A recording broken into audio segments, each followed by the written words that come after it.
நாமக்கல் மாவட்டம் பள்ளிப்பாளையம் மற்றும் அதன் சுற்றுவட்டார பகுதிகளில் பகீர் கிளப்பியுள்ள சிறுநீரக விற்பனை தொடர்பாக மேலும் ஒரு ஆடியோ வெளியாகி அதிர்வலைகளை ஏற்படுத்தியுள்ளது. அதனை கேட்கலாம். பார்த்தாங்க. நம்ம 4500 கட்டியிருந்தோம். ஆனால் அது எனக்கு 4 மாதம் ட்ரீட்மெண்ட் போச்சுங்கண்ணா. ஃபஸ்ட்டு சேலத்தில் கூப்பிட்டு போய் ட்ரீட்மெண்ட் பார்த்தாங்க.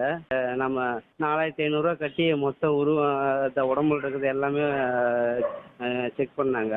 எல்லாமே அவங்க செலவு தாங்கண்ணா. இது எல்லாமே அவங்களுக்கு தான், எல்லாமே அவங்க தான் பார்த்துக்கிட்டாங்க. அப்புறம் ஒரு 3-4 மாதம் ட்ரீட்மெண்ட் போச்சுங்கண்ணா.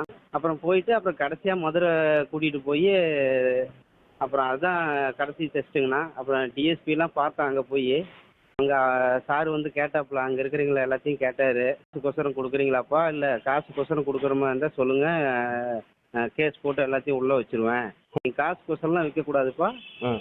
ஏதாவது உங்களுக்கு ஏதாவது பிரச்சனைனா சொல்லுங்கள், நாங்கள் அதை கூட சால்வ் பண்ணுறோம். நாங்கள் இல்லைங்க சார், அவங்க எங்கள் சொந்தக்காரங்க தான் சொல்லிட்டு அதெல்லாம் முடிச்சதுக்கப்புறம் கடைசியாக அப்புறம் டாக்டர் உட்காந்து பேசுவாங்கண்ணா. விவரங்களோடு இணைகிறார் செய்தியாளர் யவனசோழன். யவனசோழன், வணக்கம். இப்ப வெளியாகி இருக்கக்கூடிய இந்த ஆடியோ குறித்த விவரங்களை பதிவு பண்ணலாம்.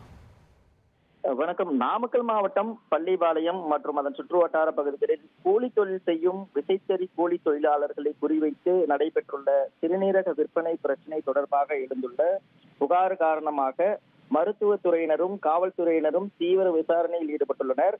இந்த நிலையில் நேற்றைய தினம் சிறுநீரக விற்பனையில் ஈடுபட்ட இடைத்தரகர் ஒருவர் பேசிய ஆடியோ வெளியாகி பரபரப்பை ஏற்படுத்திய நிலையில் தனது சிறுநீரகத்தை விற்பனை செய்த ஒருவர் பேசிய ஆடியோ தற்போது வெளியாகி பெரும் அதிர்வலைகளை ஏற்படுத்தியுள்ளது.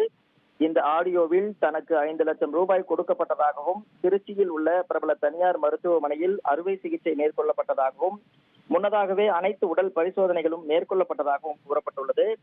மேலும் கூறிய அவர், தான் விசைத்தறி கூடங்களில் முன்தொகை பெற்றதாலும், மைக்ரோ பைனான்ஸ் உள்ளிட்ட நிறுவனங்களில் கடன் பெற்றதாலும் மிகுந்த கடன் சுமைக்கு ஆளாகியதால் தனது சிறுநீரகத்தை விற்பனை செய்ததாகவும், அதன் மூலம் கிடைத்த பணத்தை தனது கடனை அடைக்க பயன்படுத்தியதாகவும் பேசியுள்ளது அதிர்ச்சியை ஏற்படுத்தியுள்ளது. சிறுநீரக விற்பனைக்கு பிறகு தனது விசைத்தறி தொழிலுக்கு செல்ல தனது உடல்நிலை சரிவர ஒத்துழைக்கவில்லை எனவும், கடுமையான பணிகள் மேற்கொள்ள இயலவில்லை எனவும் அந்த ஆடியோவில் கூறப்பட்டுள்ளது. தொடர்ந்து நாளுக்கு நாள் இந்த சிறுநீரக விற்பனை தொடர்பான பிரச்சினை பூதாகரமாகி வரும் நிலையில் இந்த பிரச்சினைக்கு தமிழக அரசு விரைந்து நடவடிக்கை மேற்கொள்ள வேண்டும் என கோரிக்கை எழுந்துள்ளது. விவரங்களுக்கு நன்றி யவனசோழன்.